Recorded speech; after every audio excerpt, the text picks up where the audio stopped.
Hello gamers, and welcome back to another episode of Solo Spelunking.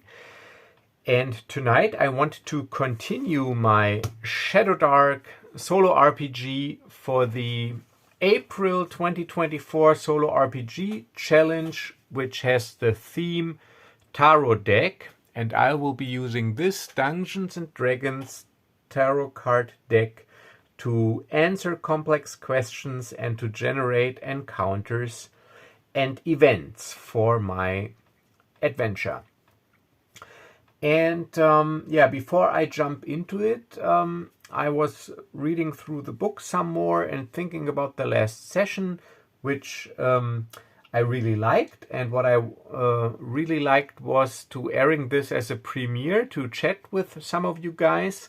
And I'm sorry because at the end of the video, I forgot to stop the countdown, and then it switched to the next video, and then the chat was gone. So if any of you wanted to chat with me some more and I was gone, I'm sorry. This was just my stupidity and my incompetence in dealing with YouTube. I will not air this video as a premiere, not because I didn't like it, but because it's already late and I want to get this video out tonight and I gotta get some sleep. So this will be a regular video, but I think I will do this premiere thing again because I think it is fun interacting with you guys and girls. So keep an eye out for that in the future. And I was thinking about the session, and actually I'm also an idiot because I said, oh great, we got 5 people, so everybody has a short watch, but then I rolled 5 encounter checks, which actually made it more difficult for me because I looked in the rulebook again and we built a campfire. A campfire lasts 8 hours, which is like the normal rest duration, and we were in an unsafe environment, and I read the section about overland travel, and there it says in unsafe environment you make 1 encounter check every 3 hours. So actually I only would have made 2 encounter checks for 6 hours, and even though we still have 5 people taking watch, so you have shorter watch turns, you can sleep longer, but of course I will still only roll 2 encounter checks in the future if I do an 8-hour rest. Well, depending on the danger level, obviously. But since we are on a trade road, I have determined that the environment is unsafe, which is like the safest environment outside a city. Yeah, so and what I also did, I fleshed out my party a little bit. So this is of course my character, Teran Neldor, human adventurer, but he's accompanied by Gendry X-Cleaver, a dwarf fighter level 2, by Feya, an elf wizard level 3, by Mirena, a human thief level 2, by Bram, a human thief level 2. Those are the 2 thieves that I owe a debt of 70 gold pieces to, and our patron or employer, Finyara Quickleaf, the personal assistant to the Pinrelli Merchant Guild, head of the guild, Lucas Pinrelli, and also a young apprentice wizard level 1, and she's a halfling. And I even got some nice pawns out. So this is my character. This is Feya, the elf wizard. This halfling mage here is Finyara Quickleaf. And here we have our 2 thieves, Mirena and Bram. And finally, our axe-wielding and shield-fighting dwarf fighter, Gendry X-Cleaver. So this is our merry band of adventurers, and we have 2 nameless equipment handlers, patrons with us, not patrons, cart handlers, basically, that do all the meaner and minor labor that needs to be done on such an expedition. Yeah, and when we left off last episode, we were just lucky and not defeated, but but yeah, chased away, routed, if you will, a werewolf who was stalking the woods for a quick kill, but we foiled his plans. And this is the map. So we have made camp here. This is where our campsite is, basically right at the intersection of these three hexes. So this trade road, it travels through the swamp and forest. So there's a small stripe or landscape of plain where this road is paved. But if you leave the road to the east and west, you will enter dangerous terrain, dark and dense woods, and a nasty and treacherous swamp. But we still, for this rest, we still have one encounter left, because we only resolved one. So I will draw 2 more tarot cards and consult the guidebook and see what kind of inspiration I get from it. So the first card, the Queen of Strength and the 5 of Intelligence. So let's see. The Queen of Strength and the 5 of Intelligence.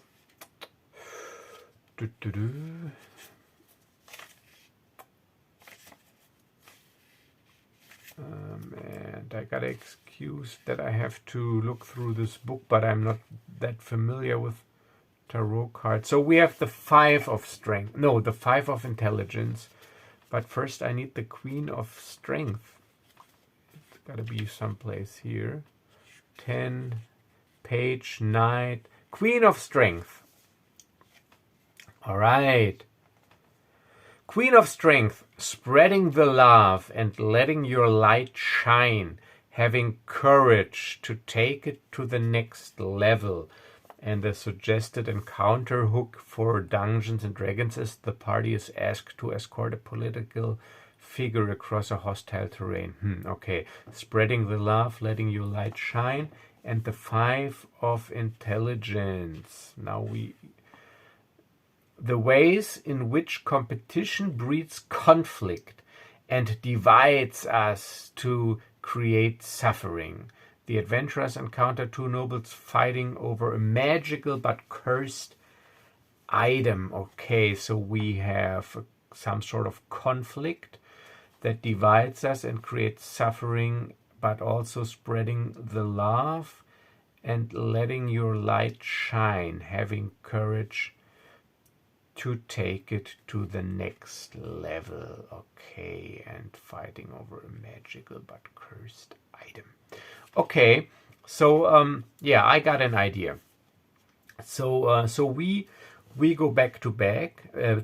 We continue our rest, and unbeknownst to us, there is not far from us, hidden in the woods, in a clearing that we can't see from our current position, and also because it's dark, there is an old, forgotten, sinister altar dedicated to a chaotic demon. It is a corrupted altar, and it radiates and infused the area with a negative aura. Think of Ghostbusters 2 and the slime that turned everybody, or that made everybody aggressive when they were covered with this slime. So basically something like this, but more subtle, because it's like an unseen aura. And so this is the 5 of Intelligence, and we, the Queen of Strength, means we need to find some way or to resolve this issue. So yeah, so 2 members of our party, they will start fighting amongst themselves, and I will randomly determine who, and this is because we are too close and we have lingered too long in the area of effect of this sinister aura created by a demonic altar in the woods. I think this is something we can work with here. Okay, so let's say who's going to and because I am the player character, I won't be on the list, because it'll be then probably my task to try to break up the fighting. So we got 1, 2, 3, 4, 5. So I roll, and a 6 I will just re-roll. So 5, that is Finyara Quickleaf, all right, so our leader.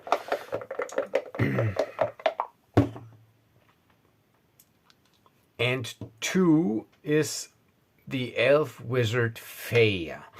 Okay, so this is interesting. So the 2 wizards are starting to fight among themselves. Okay, so this could be interesting.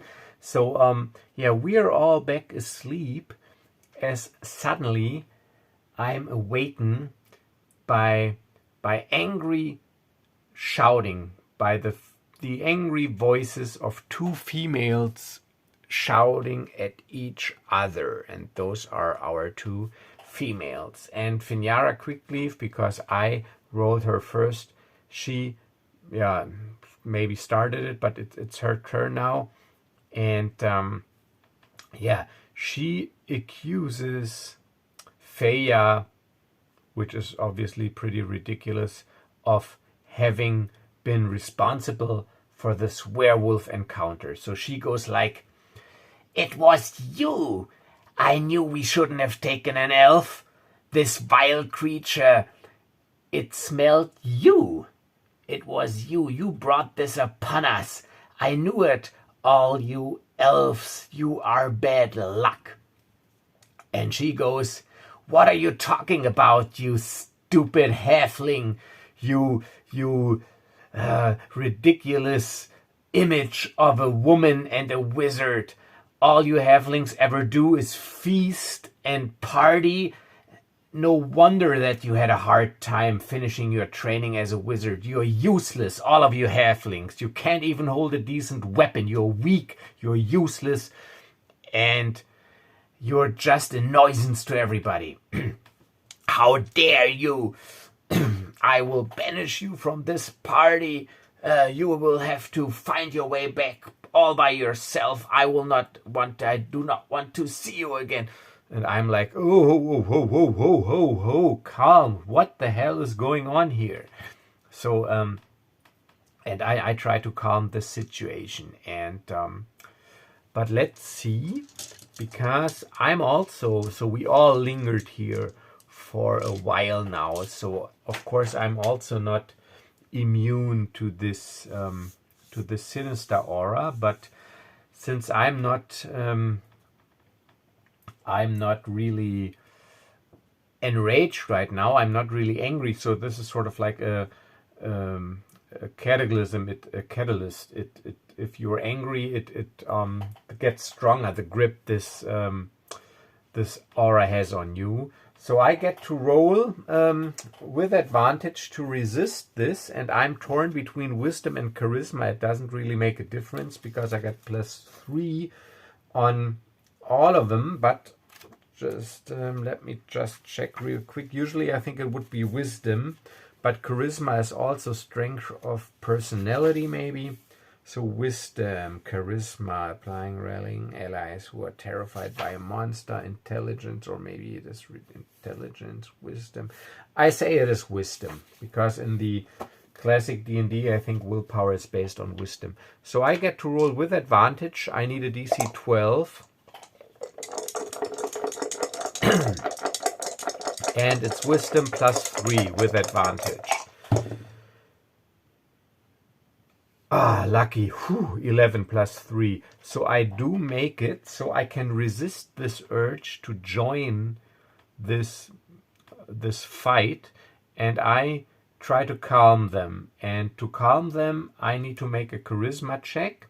But since I was a minstrel, I also say that I get advantage on this check because of my minstrel background. So I know how to to calm people, how to talk to people, how to draw attention to myself so that they don't are too focused on each other.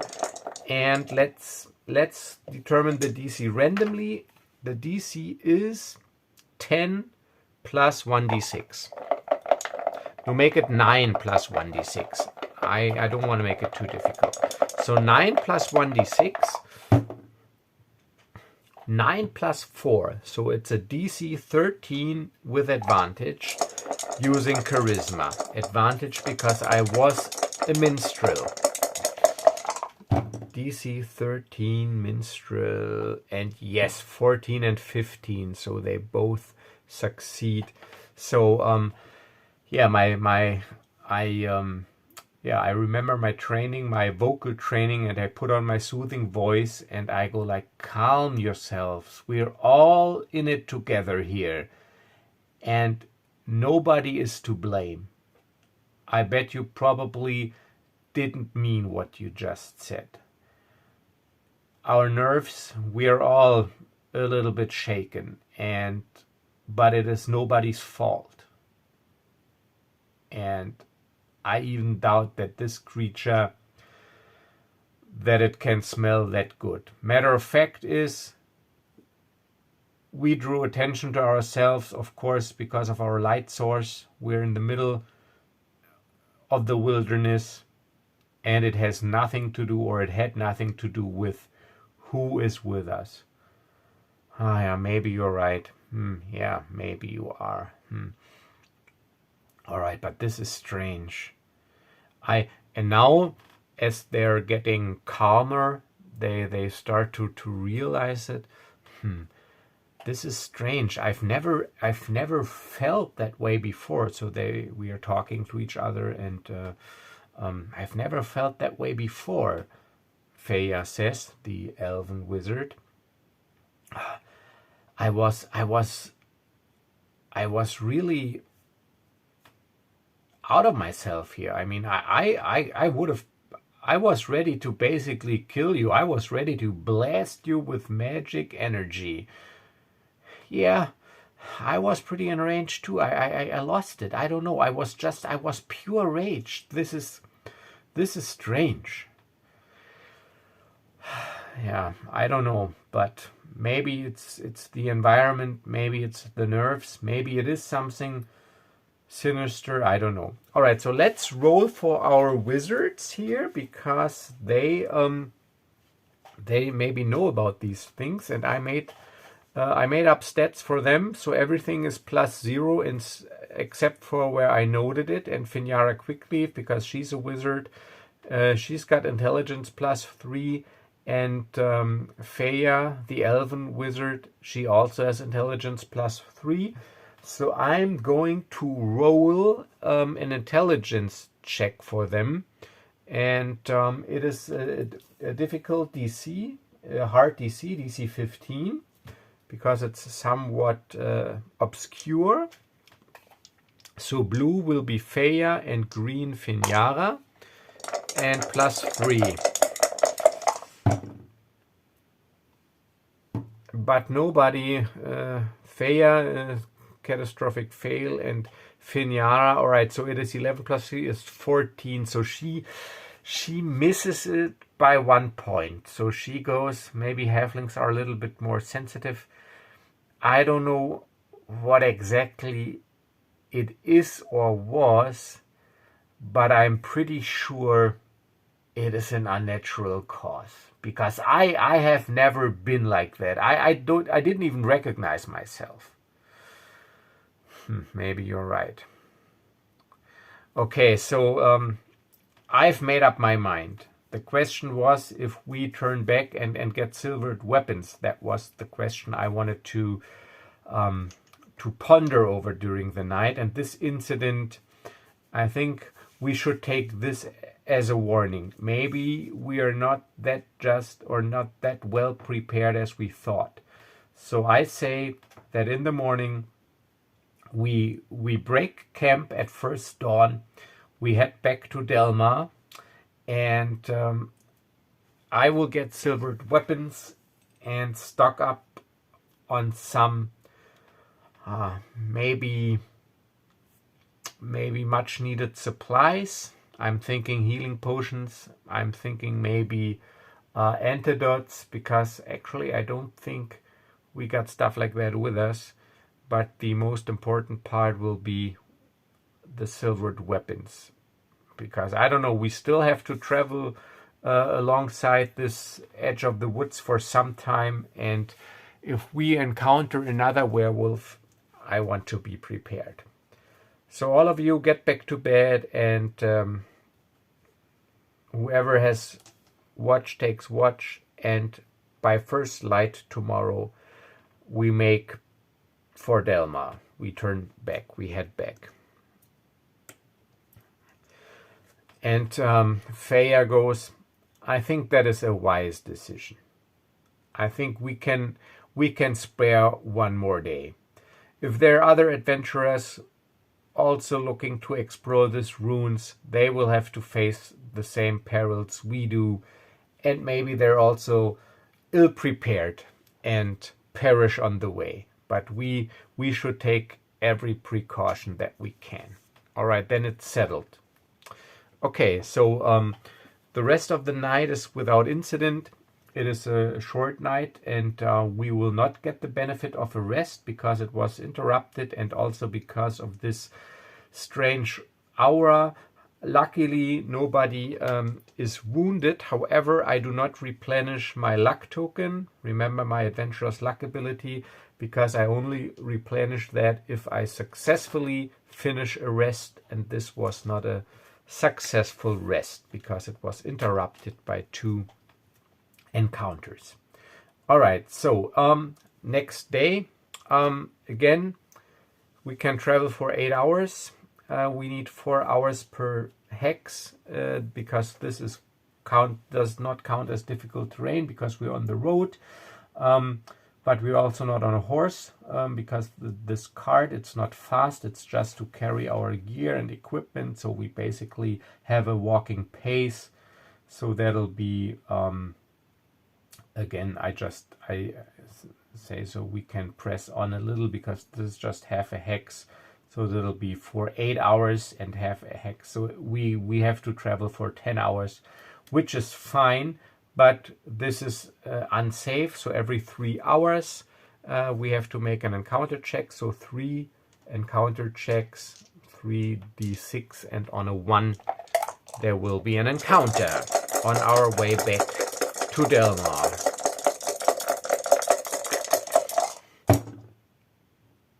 Please, no encounter, please, because I actually want to get back to prepare. Yes. 344, lucky me. So yeah, we break camp at first light, so we can travel for 10 hours, and we arrive late afternoon, early evening. We arrive at the eastern gates of Delma, and yeah, so we were on the road now for 2 days. So of course we do get paid a little so that we can get a room rest. So we get paid for 2 days, which is 10 gold pieces. So I'm at 14 gold pieces. And yeah, and Finyara says, all right, I'll go back to the guild. You get some rest, get some sleep, enjoy the pleasures of this and the comforts of this town, and we will meet again tomorrow in the early afternoon, around the 10th hour of the day here at the Eastern Gate. Don't be late. I will get the supplies we need until then. And then she basically dismisses us and leaves for the guild house. All right, and now the question is, do Mirina and Bram, do they make trouble, and do they want to collect on their debt? Because since we got paid, they know that I do have some money, but I do not, of course, want to give it to them. So let's see. I will not ask the Oracle, but it is certain they want to collect, so it'll be like a smooth talking challenge. So I gotta once again using my minstrel background to grant me some form of advantage, and also my thief guild background, so I know how these people tick. So this will give me advantage. However, it will not be that easy to convince them, so it'll be a hard DC. DC 15, charisma with advantage.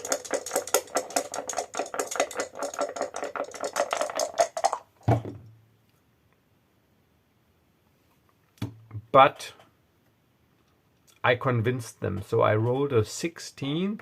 So I tell them, listen, of course I could give you some money now, but I also need these funds to get some better gear for myself. And if we're in this expedition together, you've seen what dangers we are up to, or what perils. I think it should also be in your interest, if you're still interested in joining this expedition, that we all are well rested, well prepared, and do not fight among them ourselves. I mean, I won't go anywhere. So if this expedition is that lucrative, and we discover some coinly treasure, I'm more than happy to make good on my debt. All right then, but you better do not forget it, and remember it when this expedition is over. Don't worry, I will. And then they leave, and I leave, and I go back to the Silver Eel, which is the tavern and inn that I already know. Yeah, the Silver Eel. So let's see, but first let's see, do I need some stuff? I can't afford any better armor. I could afford a shield for 10 gold pieces, because I'm an adventurer. Let me check real quick here my class document, because I think I'm proficient with leather armor, chain, and shields, and all weapons. Leather, chainmail, shield. Yes, I'm an... All right, so I will get myself a shield. So for 10 gold pieces, I will get a shield, but in the morning. But let's make this short. So I got 4 gold pieces. I need 1 for room and board, so I'm at 3 gold pieces. But therefore, I do get a shield. So a shield. Let's see, how many slots does it take? Gear slots 1 and plus 2 AC. So I got a shield.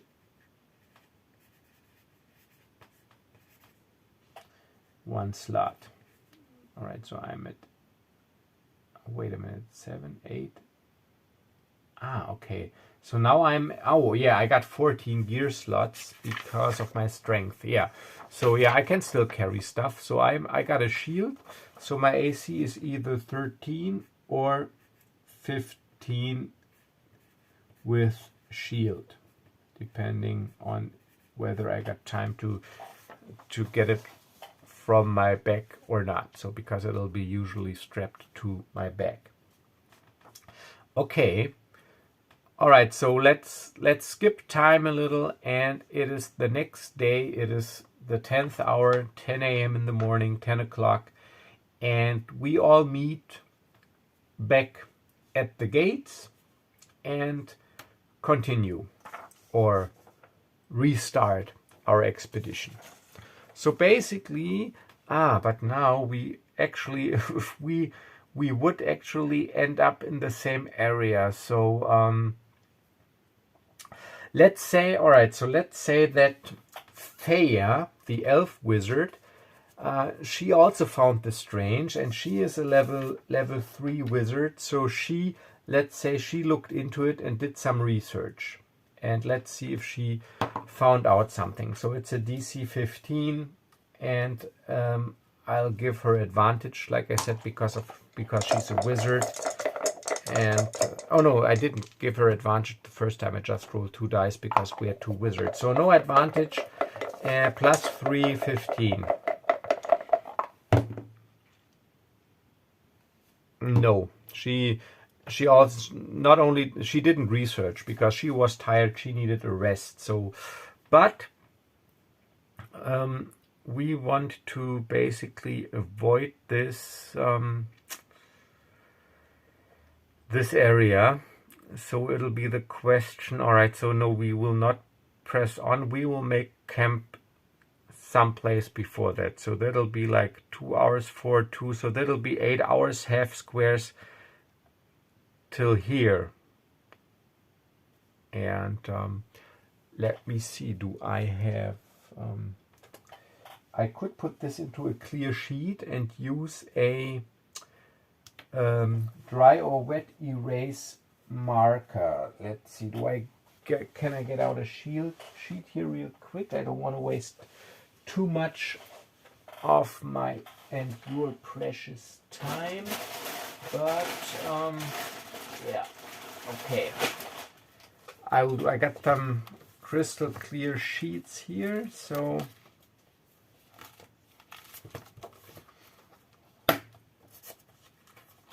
let me get out a sheet here real quick and just slide this in here on top of this nice little space junkyard. Just for this session, I will get something else then.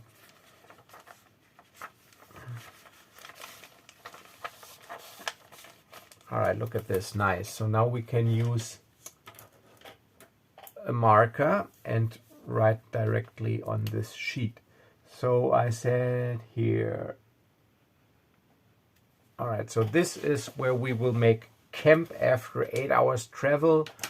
So we left at 10, so it is 6 p.m., 1800 hours. So here you can see it. I put this into a sheet, and here I marked where we are taking our rest.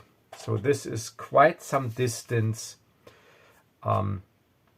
from the other position. We will not build a campfire yet because it's 6 p.m., 1800 hours, so it is still daylight, or there's still some daylight left. We have to preserve torches, they're precious. So yeah, we consume a ration. Provisions are provided by Finjara Quickleaf, consume a ration, and then when it is time, we build a campfire and we make camp. And now I will do it correctly. It'll be unsafe every 3 hours, so 6 hours of our 8 hour rest, and I will roll, and on a 1 there's something happening.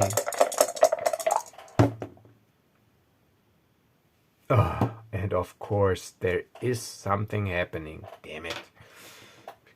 Because but I did finish a rest in the tavern, so I have replenished my I have replenished my luck die. And the thing is that Finjara, she provided all of us, but on loan, with a silvered weapon. So we got the weapon that we would normally use in a silvered version. Our normal weapons are on the card as backup, so we don't have to carry them both.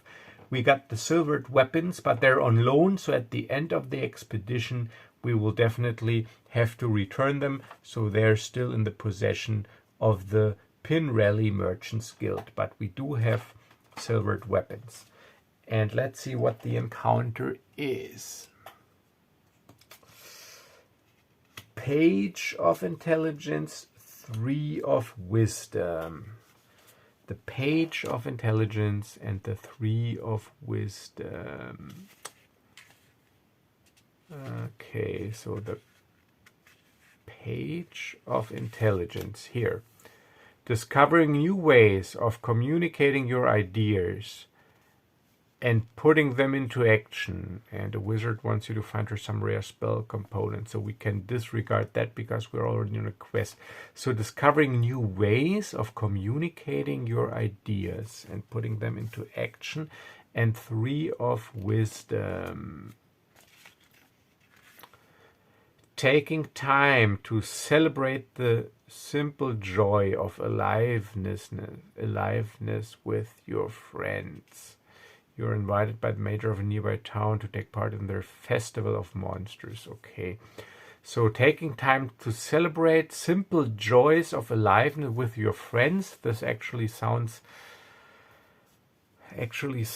pretty positive. Simple joy and new ways of communicating your ideas. Simple joy. Okay. Discovering new ways of communicating your ideas and the simple joys. I can't make anything of it. Communicating your ideas, putting them into action. This is simple joys. Okay.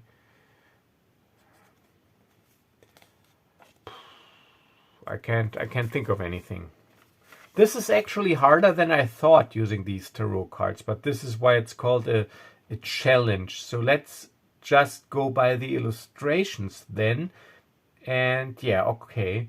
So I see these 3 women, and they look like some sort of fake creatures in the woods, maybe. Okay, so yeah, we are. Okay. So now, even though these cards, they do have a positive meaning, this is something that might be, again, pretty treacherous because of swamp light. So these, I was thinking when I saw these women of sirens or harpies that lure you with your song, with their song, and this fits also this communicating idea. So whoever is taking watch, let's see if it's me or someone else. So I'm rolling a d6, so it'll be 1, 2, 3, 4, 5. So it'll be it's me on a 1. It's me on a 1, otherwise it's someone else. And then see, maybe we lose a party member to the swamp. Alright, on a 1 it's me. Oh, and of course it is me. Look at this, it is me. So during my watch, I suddenly hear a soothing, a very mesmerizing, almost hypnotic, pleasant voice, a female voice, actually they sound like 2 or 3 voices, like a chorus, and they're not really loud voices, but they're voices in my head, but I don't realize that, because for me it makes no difference. And yeah, and they lure me.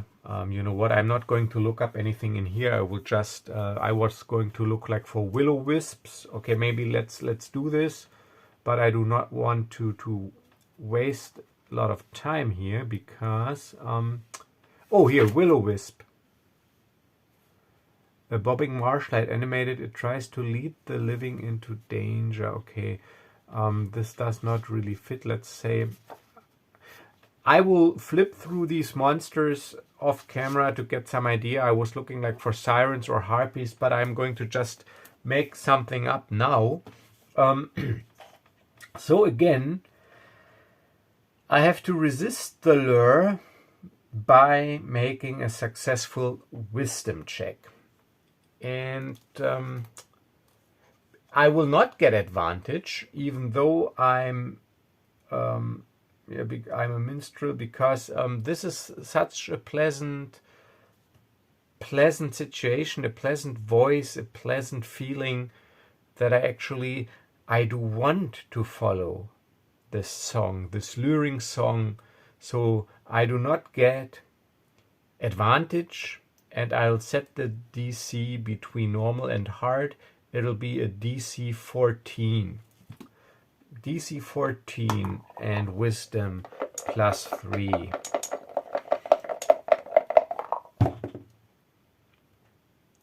Ah, lucky me. I rolled a 12 +3, that is 15, and the DC was 14. So, however, I am I'm getting up from my watch. I'm just about to follow him. I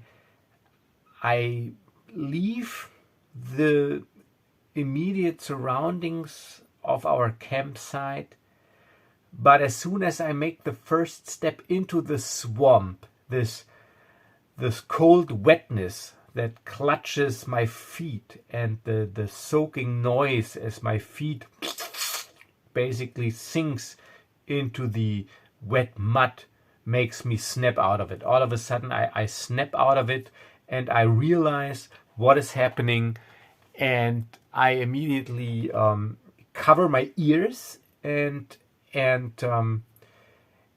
return and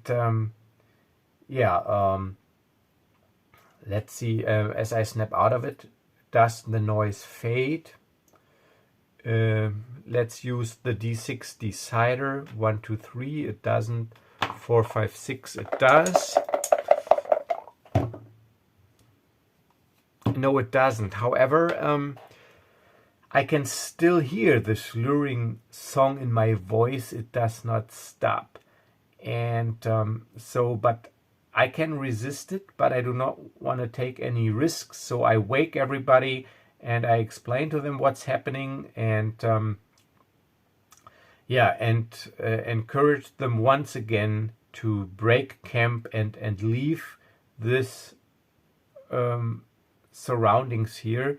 So this is actually pretty neat. So because now the campfire, once lit, it can't be moved. So now we have to leave the safeness of our warm campfire, of the aura of light.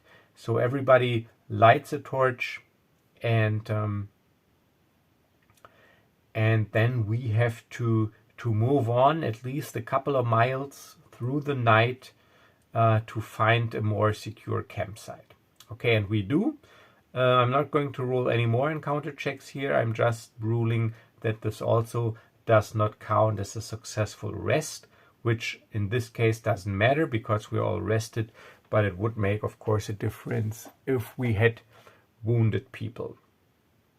All right, and then it is the next day, and we will just continue from here because, and I will say, so this is for 8. Okay, so we make our way 1, 2, and a little. We make our way up to here on this during this day, and that's the good thing about this sheet. Now I can just erase that or wipe it clean.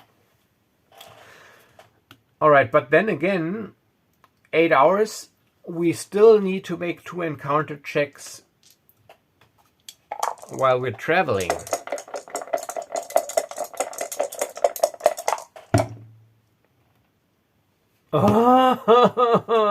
Again. But this is the adventure. It's an overland adventure. It's like a hex crawl basically. So this actually is the meat and bone of a hex crawl, these encounters. So again, let's draw 2 tarot cards and see what we can do with them. 9 of Wisdom. Oh, also nice illustration. And the Ace of Charisma. The 9 of Wisdom and the Ace of Charisma. And again, I need my guidebook. The 9 of Wisdom. The 9 of Wisdom and the Ace of Charisma. 9 of Wisdom. Finding the balance between enjoying our accomplishments and not slipping into complacency. Ooh, okay, a horde of marauders is rumored to be en route to a village. Okay, so this, we could actually use this. Finding the balance, okay. And Ace of Charisma. Okay, 9 of Wisdom and the Ace of Charisma. Ace of Charisma. Okay, a new opportunity and a time of manifestation and abundance. So this is really strange because these suggested encounters or encounter hooks for me do not actually fit the abstract meaning. So here it says, a mysterious order of assassins begins to hunt down a member of the party. And the meaning is a new opportunity and a time of manifestation and abundance. All right, so the only thing for me that might hint at assassins is like this opportunity thing, but I think this is a pretty giant leap. But we can work this fits more. We can finding the balance between not slipping into complacency and a new opportunity. So we have a time and an opportunity to, yeah. All right. So I know a group of marauders is harassing a trade caravan. So the trade caravan is on the road from Milra to Delmar, and so this encounter happens before we reach our campsite. And so we see from a distance, we see there's something going on the road. We can't make out any details yet, but it seems like there's like 2 carts, and we have a group of horsemen and women, yeah, either blocking or I don't know, standing on the path, and there's something going on, maybe some sort of negotiation or whatever, as we approach this situation, as we draw closer. All right, I will end this session here because it's about 50 minutes. It's late, and to resolve this encounter would take too much time, and I think it is a nice cliffhanger. So we will leave our band of merry adventurers here, and we will continue this tarot challenge because I want to finish it before the end of the month, and I enjoy the system and the cards. So yeah, I will finish this or continue this pretty soon. There will be a video out, at least one, on the upcoming weekend. It's Friday tomorrow. So if you're interested in this series and you don't want to miss a video, please do subscribe. And also please do like the video if you like it. And I start to sound like a YouTuber, but I do want to build this channel up, and I've heard that the algorithm likes it if people interact with your videos. So please do, if you want to support the channel, because it costs you nothing, it makes me happy. And as always, stay safe, stay healthy, and I'll see you in the next video. Bye bye.